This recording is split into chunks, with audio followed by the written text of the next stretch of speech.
Louvado seja Deus, nós estamos mais uma vez aqui na presença do Senhor. Acabamos de realizar o batismo para a glória de Deus.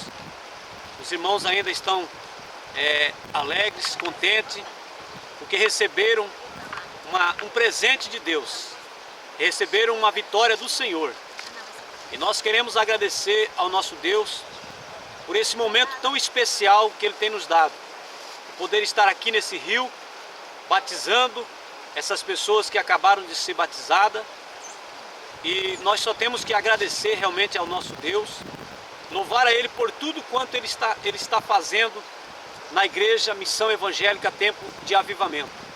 Nós agradecemos ao nosso Pai por esta oportunidade de poder estar levando a sua palavra aos cativos, pessoas que outrora eram perdidas, andavam dominadas pelos seus pecados, dominadas por espíritos malignos que o inimigo confronta com as suas vidas durante o dia a dia.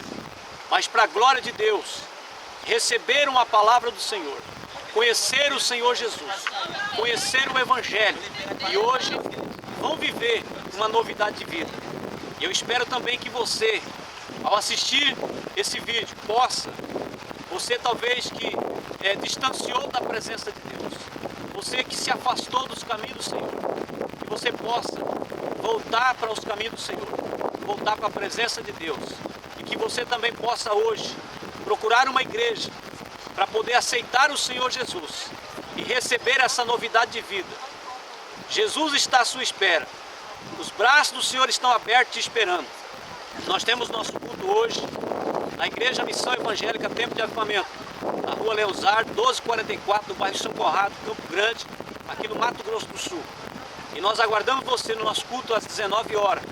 Hoje o grande culto da Santa Ceia do Senhor, onde esses novos irmãos, novos membros da igreja, vão estar recebendo o corpo e o sangue de Jesus.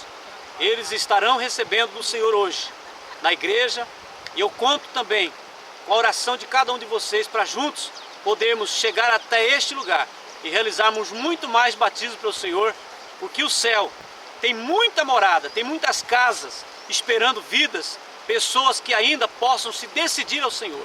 E nós queremos louvar a Deus e agradecer, encerrar esse momento maravilhoso, louvando a Deus por tudo quanto Ele tem feito nesse lugar, louvando a Deus por essas pessoas que aqui estão.